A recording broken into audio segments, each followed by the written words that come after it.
베드로 사도의 어떻게 보면은 베드로 전서는 베드로 사도의 유언과 같은 그런 말씀입니다. 이 시대에 고난이 많이 이제 생기기 시작했어요. 그래서 베드로 사도는 이 성도들에게 이 고난의 시기에 어떤 그런 말씀을 전해야 할까, 어떤 것을 가르쳐 줘야 할까 생각하다가 이 베드로 전서 또 후서를 쓰게 된 것입니다. 이 고난의 시대에 어떻게 해야 할 것인가. 먼저 우리가 지난 시간에 말씀드렸습니다마는 우리가 우리의 정체성, 우리가 하나님께 받은 그 구원, 또 거듭남, 또 하나님을 향한 소망, 이런 것들이 우리 안에 충만하게 또 확실하게 분명히 있어야 합니다. 하나님께서 나를 구원하셨다. 하나님의 거듭난 자다. 또 나는 어떻습니까? 하나님의 그 유산을 이을 상속자다. 또 그렇지만 이 세상에서는 나그네로 살아간다. 나그네로 살아가지만 우리는 어떻습니까? 하나님의 상속자로 우리의 모든 그런 유업들은 이미 하늘에 하나님께서 간직하고 계시다고 말씀하셨습니다. 그래서 우리는 이 세상의 것들로 인하여서 우리가 일희일비하는 것이 아니라 하나님이 주시는 그 유산으로 우리들이 그 확고한 소망, 또 부활의 산 소망이 있지 않습니까? 부활의 산 소망으로 우리가 확실한 그 믿음 가운데 우리가 있어야 한다. 또 우리의 믿음, 곧 우리의 영혼의 구원, 이것을 우리가 확실하게 견제해야 된다라고 말씀했습니다. 그리고 오늘 말씀 보면은 그렇기 때문에 그러므로 어떻게 합니까? 너희 마음의 허리를 동이고 근신하여라고 말씀하고 있습니다. 이제 우리가 하나님의 정체성을 분명히 알았으니까 이제 그럼 어떻게 살아야 되는 것이냐? 이제 우리가 어떻게 살아야 되느냐? 이 세상에서 나그네라고 했는데 어떻게 살아야 되느냐라고 말씀했을 때 첫 번째로 어떻게 합니까? 너희 마음의 허리를 동이라. 마음의 허리를 동이라고 했어요. 자, 마음을 허리로 비유했습니다. 허리. 자, 허리는 어떻습니까? 우리 몸으로 생각했을 때 허리는 중심이고 또 허리가 다치면 어떡합니까? 힘을 못 써요. 힘을. 허리가 아프면 걸어가기도 힘들고 또 뛰는 건 더더욱 힘들고 눕는 것도 더더욱 힘듭니다. 그러니까 이러지도 못하고 저러지도 못하고 무거운 거 들지도 못하고 그러니까 이 허리라고 하는 것은 사람의 어떤 힘이란 말이에요. 그런데 이 마음을 바로 이 허리로 비유했어요. 허리. 그렇기 때문에 중요한 것은 바로 우리의 마음이에요. 마음. 근데 어떻게 합니까? 마음의 허리를 동이라고 했어요. 동이라. 묶어매라. 고대에는 옷이 긴 옷입니다. 고대에는 옷이 긴 옷이었어요. 그러니까 뛰거나 하는 거는 불편하단 말이죠. 뛰려면 어떻게 되냐면 허리띠를 바짝 묶거나 아니면은 이 옷을 이렇게 가랑이 사이로 넣어가지고 끌어올린 다음에 여자들 치마 입었을 때 이렇게 하는 것처럼 그렇게 해가지고 허리춤에 딱 찔러놓고 단단히 묶어서 해야만 고대에는 이제 뭐 뛰거나 무슨 일을 할 수가 있었던 것이죠. 그런 것처럼 베드로 사도가 바로 그걸 말하는 겁니다. 우리 마음의 허리를 동이라 묶어라. 단단하게 동여매라. 왜요? 이 허리가 느슨하면 어때요? 느슨하면 느슨할수록 일을 못하는 거예요. 아무것도 못하는 거예요. 그래서 단단하게 흘러내리지 않도록 단단하게 동여매라는 것입니다. 그런 것처럼 중요한 것은 바로 우리 마음을 동여매야 돼요. 우리 마음을. 우리가 마음이 흐트러지면 안 됩니다. 우리가 나그네로서 살지만 마음은 어때요? 항상 천국에 가 있어야 돼요. 마음은 항상 우리가 하나님을 바라봐야 돼요. 항상 영적으로 우리가 고정돼 있어야 돼요. 영적인 우리가 생각, 영적인 마음을 우리가 가지고 있어야 합니다. 그렇지 않으면 어떻게 됩니까? 순식간에 우리는 다 넘어지고 자빠지고 시험 들고 흘러내리는 거예요. 아무 일도 못하는 겁니다. 그럼 누가 좋아하겠습니까? 마귀가 좋아하는 거예요. 마귀가. 그러니까 우리가 신앙생활 하기 위해서 이 세상에서 나그네로 살기 위해서는 마음을 우리가 단단히 먹어야 됩니다. 네? 무장해야 돼요. 마음을 무장해야 돼. 그냥 세워라 내워라 하면 안 된다는 거죠. 분명히 우리는 마음을 무장해야 돼. 마치 어떻습니까? 군인이 어때요? 전쟁 나가기 위해서 무장합니다. 무장해요. 예, 총도 준비하고 예, 또 어떤 것도 준비해 다 준비하는 거예요. 군인도 보면은 탄띠라는 걸 맵니다. 탄띠. 탄띠가 있어야 거기에 야삽도 걸고 또 방독면도 걸고 총도 거기에 지지도 하고 모든 게 다 이 탄띠에 다 걸려 있는 거예요. 예, 수통도 걸고 그런 것처럼 우리가 마음을 단단히 우리가 동요매야 합니다. 예, 흐트러지면 안 돼요. 그렇지 않고 우리가 그저 마음이 분산될 수 있다는 거예요. 마음이 분산돼 버리면 우리가 영적인 생활을 할 수가 없습니다. 영적인 생활을 할 수가 없어요. 예, 그냥 교회는 왔다 갔다 할 수는 있겠죠. 그러나 정말로 내가 하나님의 자녀로 또 하나님의 백성으로 한번 살아보겠다 하면은 마음의 허리를 동여야 되는 거예요. 자꾸 우리가 우리의 관심과 우리의 어떤 생각들이 다른 것으로 분산되면 안 돼요. 분산되면 안 돼요. 집중해서 딱 하나를 향해서 가야지. 이게 시선이 어때요? 조금이라도 흔들리면 넘어지는 거예요. 넘어지는 거. 예, 줄타기 할 때도 어떻습니까? 앞에 시선을 다 고정해서 가야 합니다. 달리기 할 때도 어때요? 100m 달리기 할 때도 앞에 딱 그 목표를 향해서 가야 되지 왔다 갔다 하면은 우리가 그것을 경주할 수가 없는 것입니다. 그래서 마음의 허리를 동인 거예요. 동이라 했어요. 예수님께서도 뭐라고 비유하셨습니까? 주인이 올 때에 너희들이 놀고 먹고 마시고 하면 어떻게 합니까? 예수님께서 엄한 벌에 처한다고 하셨어요. 엄한 때리고 엄한 벌에 처한다고 하셨어요. 우리가 하나님의 성도로 물론 우리가 하나님의 거듭난 성도로 하나님의 선물로 우리가 상속자임에 분명하지만 또 우리가 해야 할 일이 있는 겁니다. 우리가 해야 할 일이 있어요. 우리가 가져야 할 마음이 있습니다. 우리가 가져야 할 태도가 있어요. 그것은 분명히 하나님께서 우리에게 요구하시는 거예요. 그래서 주님이 오실 때 그때를 우리가 항상 어때요? 생각하고 있어야 돼요. 그래서 뭐라고 합니까? 예수 그리스도께서 나타나실 때에 너희에게 가져다 주실 은혜를 온전히 바랄지어다. 주님이 다시 오시는데 그때 내가 그 하나님께 무슨 말씀을 드릴 수 있을까? 무슨 말을 할까? 이것에 우리가 늘 우리의 그 생각과 마음이 집중돼 있어야 돼요. 지금 당장 이게 좋으니까 저게 좋으니까 어디로 놀러 가고 어디로 먹고 마시고 지금 당장 좋은 것이 아니라 예수님이 이제 곧 오실 텐데 그때를 우리가 바라봐야 됩니다. 바라봐야 돼요. 그래서 그때 분명히 우리 주님께서 열심히 우리가 또 하나님이 맡겨주신 일을 뭐 잘 못할지라도 하나님 맡겨주신 일이라고 하면 최선을 다한 그 종은 하나님께서 상을 주세요. 상을 주시고 칭찬하고 잘했다. 어렵고 힘들었지만 그걸 잘 견디고 인내하고 내가 올 때까지 내가 맡긴 양떼들을 잘 보고 있었구나. 목양하고 있었구나. 주님께서 그때 하나님께서 칭찬하시고 상을 주세요. 지금은 우리가 인내해야 될 때입니다. 지금 우리가 상을 받는 시간은 아니에요. 지금은 우리가 열심히 마음의 허리를 동이고 어때요? 하나님 맡겨주신 일을 감당하는 거예요. 감당하는 거. 그러면 주님이 오실 때 그때 분명히 주님께서 우리에게 상을 주실 줄 믿습니다. 네. 그래서 마음의 허리를 동이고 근신하여. 그 다음에 14절에 뭐라고 합니까? 너희가 순종하는 자식처럼 전에 알지 못할 때 따르던 너희 사욕을 본받지 말고. 이제 구체적으로 나오는 거예요. 마음의 허리를 동이고 그럼 이제 우리가 버려야 할 게 있다는 거예요. 버려야 할 거. 버려야 할 거 뭡니까? 너희 사욕. 전에 알지 못할 때 따르던 너희 사욕. 언제입니까? 우리가 예수님 몰랐을 때. 그렇죠?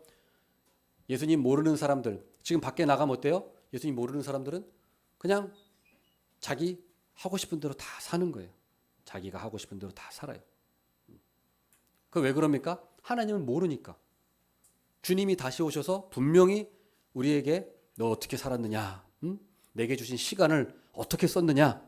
너에게 준 그 달란트를 어떻게 사용했느냐라고 하나님께서 분명히 우리를 결산하실 것입니다. 근데 어때요? 세상 사람들은 그거를 몰라요. 몰라. 그러니까 어때요? 밖에 나가서 세상 사람들한테 당신 지금 사는 게 어때요? 괜찮습니까? 그러면 100이면 100? 돈 지금 좋습니다. 잘 살고 있습니다. 아무 문제 없습니다라고 얘기해요. 그런 사람들한테 이제 앞으로 우리 주님이 오시면은 분명히 여러분의 삶을 물어보시고 결산하실 겁니다. 책임을 물어야 될 겁니다. 라고 이런 말을 하면 그 사람들은 눈 하나 깜짝 안 하죠. 왜 그렇습니까? 알지 못하기 때문에. 하나님을 모르기 때문에. 우리는 어때요?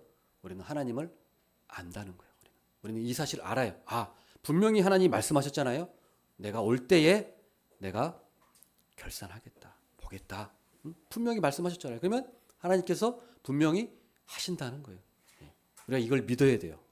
분명히 우리 앞에 그런 일이 닥칠 것입니다. 그래서 그럴 때 어떻게 합니까? 먼저 너희 사욕을 버려라. 본받지 말고 버려라. 너희 사욕.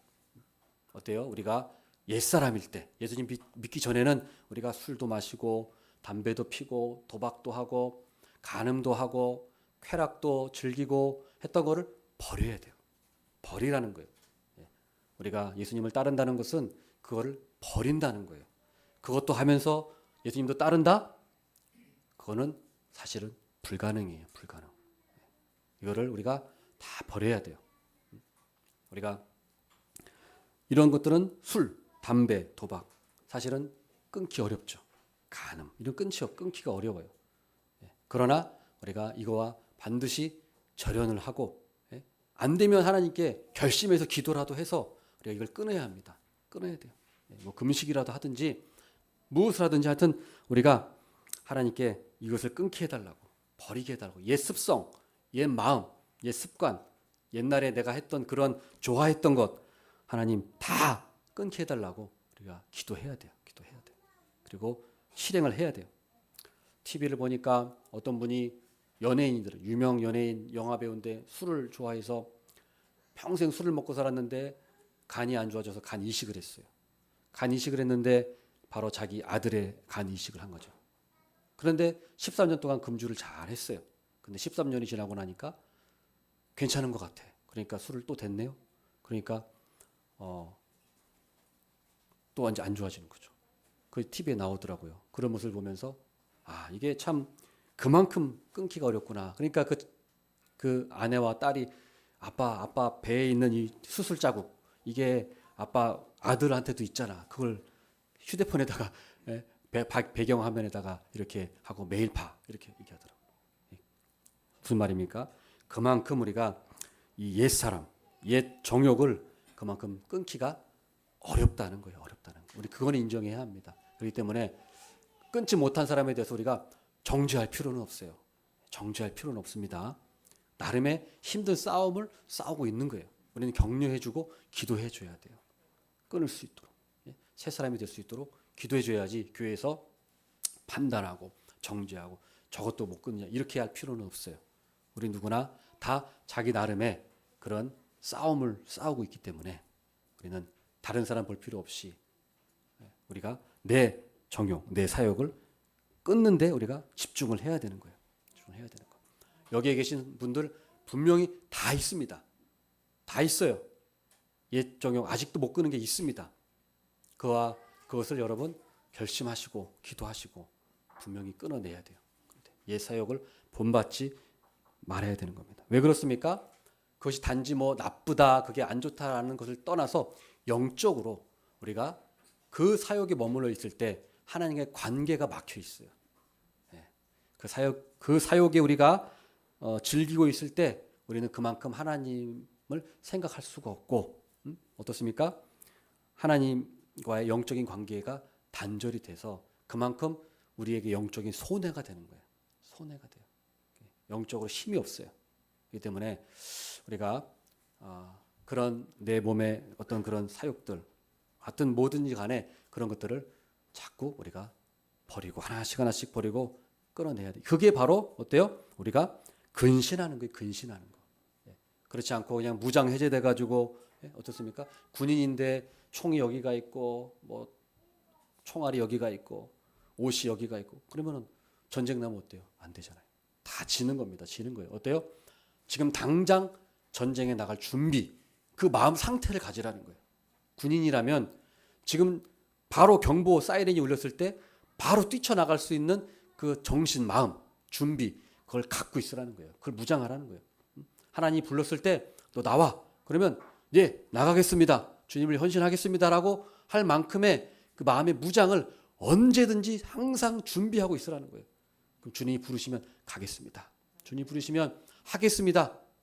이 마음의 준비로 항상 무장하고 있어야 되는 거예요. 언제까지요? 주님께 가는 날까지.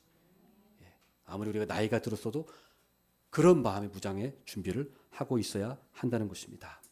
그렇게 될 줄로 믿습니다. 아멘. 자, 그럼 보십시오. 17절 말씀. 외모로 보시지 않고 각 사람의 행위대로 심판하신 이를 너희가 아버지라 부른즉 너희가 나그네로 있을 때를 두려움으로 지내라. 두려움으로. 자, 또 나옵니다. 너희가 나그네로 있을 때를 두려움으로 지내라. 두려움. 여러분, 우리가 정말로 두려워해야 될 분은 우리 하나님이세요.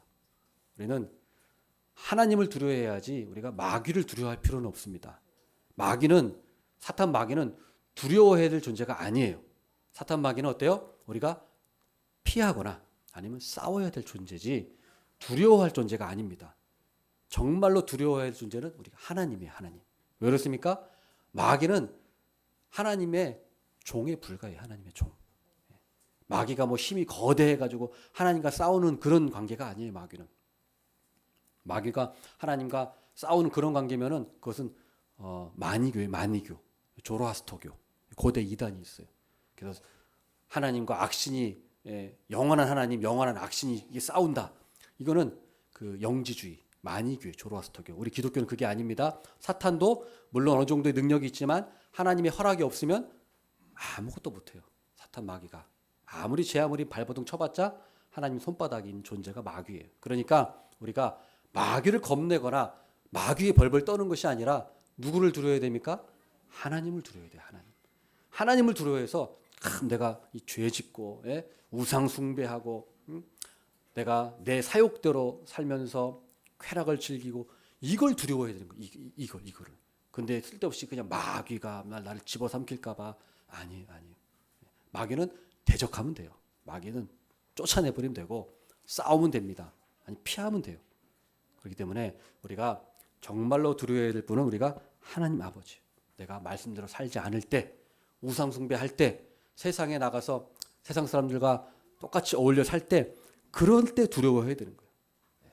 그래서 또 왜 두려워야 됩니까? 하나님을 왜 두려워야 됩니까? 하나님은 바로 우리의 아버지시기 때문이라고 말씀하고 있어요. 보세요. 77절에 이를 너희가 아버지라 부른즉 아버지이기 때문에 두려워를 하고 있어요. 두려워하라는 거예요. 아버지이기 때문에. 이게 무슨 말이냐? 아버지이기 때문에 우리를 책망도 하시고 채찍질도 하시기 때문에 두려워하라는 거예요. 두려워하라는 거. 우리 지금 아버지는 어떻습니까? 현대 아버지는 그냥 종이호랑이죠. 현대 아버지는 그냥 친구 같고 그냥 무시당하고 아버지가 거의 권위가 없어요. 이 가정에서. 예. 저도 우리 집에서 서열이 제일 꼴찌예요 지금. 예. 좀 회개해야 돼 제가. 예. 잘못했어요. 권위를 지금 더 세워야 되는데 그렇지 못했어요. 그런데 우리가 정말로 고대에는 어떻습니까? 고대 옛날일수록 아버지는 어때요? 아버지는 권위자예요. 권위자. 아버지가 한마디 하면 그냥 끝나는 거예요. 끝나는 거예요. 예. 아버지가 말하면 그게 가정의 법이에요. 법. 예. 아버지 어깨 좀 피세요. 아버님들 어깨 좀 피시고. 예. 그게 아버지예요. 아버지. 지금은 너무 지금 그 권위가 지금 사실은 이 세속주의, 이 인본주의에 물들어가지고 올바른 권위조차도 지금 상실됐어. 그러니까 그건 회복돼야 돼요. 그래서 이 바로 그 아버지. 우리 구약의 역사를 보십시오. 우리 하나님께서 이스라엘 백성들이 잘못할 때마다 어때요? 채찍질하시고 돌아오도록 이렇게 회초리를 드셨잖아요. 그런 것처럼 우리 하나님께서 그런 아버지세요. 아버지. 또 우리 하나님 어떻습니까? 우리 아버지시면서 우리의 마음을 꿰뚫어 보시는 분이에요. 마음을 감찰하시는 분이에요. 사람은 자 보세요. 우리 뭐라고 했습니까? 외모로 보시지 않고 각 사람의 행위대로 심판하신다. 각 사람의 행위대로 심판하신다는 것은 행위구원을 말하는 것이 아닙니다. 행위구원을 말하는 것이 아니라 각 사람의 행위대로 심판하신다는 것은 아버지로서 잘못했을 때 회초리를 드시는 분이다. 이거지 행위로 구원받는다는 것이 절대 아닙니다. 그렇게 오해하면 안 돼요. 그래서 하나님은 외모로 보시지 않고 어때요? 왜요? 사람은 외모에 속습니다. 거칠에 속아요. 교회 나와서 경건한 척하고 앉아있으면 경건한 줄 알아요. 그러나 하나님은 우리 24시간 어때요? 우리를 보고 계시고 우리와 함께하고 계세요. 그렇기 때문에 우리가 하나님은 우리의 마음까지 다 보고 계시는 분이기 때문에 그렇기 때문에 우리가 두려워해야 되는 거예요.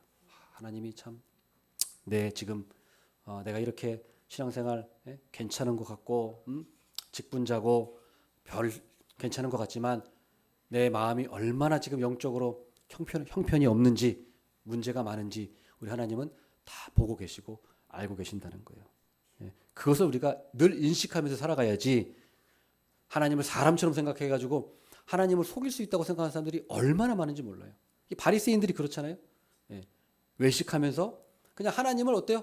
사람처럼 생각하니까 그냥 자기가 신앙생활을 하면서 위선적으로 신앙생활하면서 하나님을 속일 수 있다고 생각하는 거예요. 얼마나 그게 신성모독입니까? 그러나 우리가 하나님을 생각할 때는 하나님은 우리의 마음까지 보시는 분이다. 그것을 우리가 늘 기억하면서 사실은 하나님의 사랑을 깨달으면서도 또 한편으로는 늘 긴장을 풀지 말아야 돼요. 긴장을 풀지 말아야 돼요. 긴장을. 늘 그래서 깨어서 기도하고 말씀 읽고 또 예배에 나와서 예배드리기를 힘쓰고 늘 기도에 힘쓰고 어떻게 하면은 내가 참 하나님의 말씀을 잘 따를 수 있을까? 어떻게 하면 하나님 말씀대로 살 수 있을까? 어떻게 하면 내가 그리스도인으로서 이 세상에 나가서 하나님의 영광을 드러낼 수 있을까? 이것에 대해서 늘 기도하면서 고민하면서 애쓰는 그런 사람이 된다는 거예요.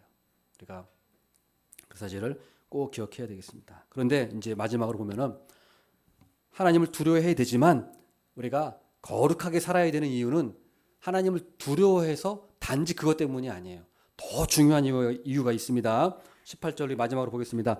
너희가 알거니와 너희 조상이 물려준 헛된 행실에서 대속함을 받은 것은 은이나 금같이 없어질 것으로 된 것이 아니요 오직 흠없고 점없는 어린 양 같은 그리스도의 보배로운 피로 된 것이니라.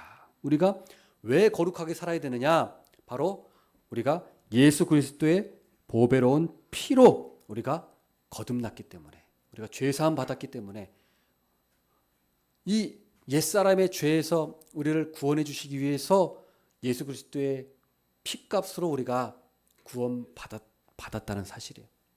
그러니까 우리가 이 말은 뭐냐면, 거룩하게 살기 위해서 중요한 첫 번째는 뭐냐면 바로 우리가 이 받은 구원, 이 거듭남이 얼마나 가치가 있는 것인지를 늘 우리가 깊이 생각해야 된다는 거예요. 생각해야 된다는 거예요. 우리는 구원을 어때요? 좀 하찮게 생각하는 경향이 많아요.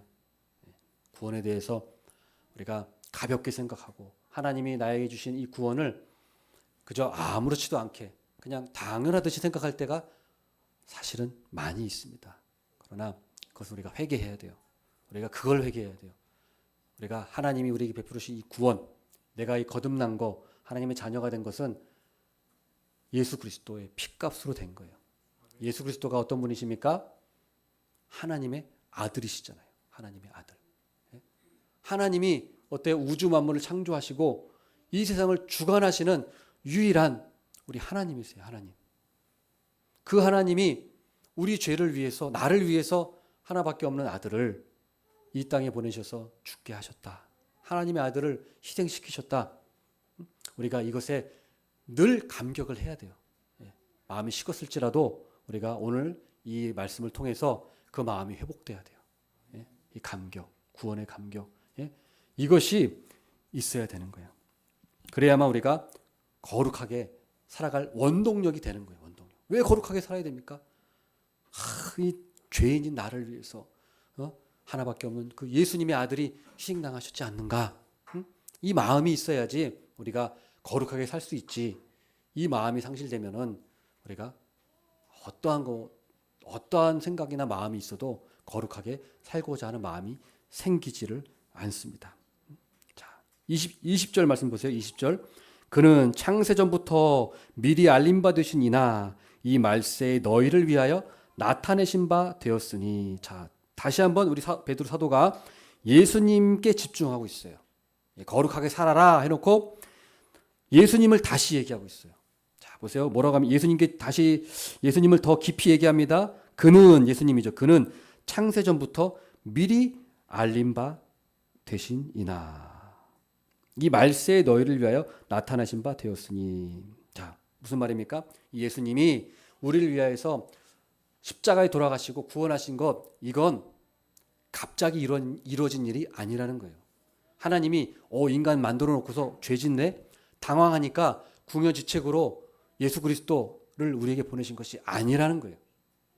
하나님은 이 세상을 만드시기 전부터, 심지어 인간을 만드시기 전부터 인간이 타락할 것을 알고 계셨습니다. 알고 계셨어요. 그렇기 때문에 인간이 타락할 것을 이미 알고 계셨기 때문에 그때 벌써 그 대책, 인간을 구원하실 계획, 대책을 마련해 놓고 인간을 만드신 거예요. 자, 이것이 얼마나 놀라운 일입니까? 아담을 생각해 보세요. 아담을 하나님이 지었는데 바로 그 일대에 벌써 선악과를 따먹어 버리잖아요. 아담의 아들 때도 아니고 손자 때도 아니고 그 첫사람에 벌써 죄를 지어버리잖아요. 하나님 반역하잖아요. 인간이 얼마나 그 유혹에 약하고 악한 존재라는 걸 알 수 있잖아요. 그런데 하나님께서는 어때요? 그것을 이미 알고 계셨어요. 창세 전에 이미 알고 계셨습니다. 창조하기 전부터. 그래서 제2위 성자이신 예수 그리스도를 구원자로 보내실 계획과 대책, 우리 인간을 죄에서 구원하실 계획을 다 마련해 놓으시고 우리를 창조하셨다는 것입니다. 이것이 얼마나 참 하나님의 은혜스러운 말씀입니까? 하나님의 자비입니까? 하나님께서는 우리를 만들어 놓으시고 대책 없이 만들어 놓지 않으셨다는 거예요. 우리가 어떤 고난이 있을지라도, 어떤 어려움이 있을지라도, 시궁창에 빠져 있는 것 같을지라도 하나님께서는 우리를 향한 그런 대책이 항상 있으시다는 거예요. 그런 대책을 마련해 주시고 우리에게 고난도 주시고 시험도 주시는 거예요. 그 사실 우리가 꼭 믿어야 되는 거예요. 그래서 그 은혜, 우리가 그 은혜를 꼭 기억해야 됩니다.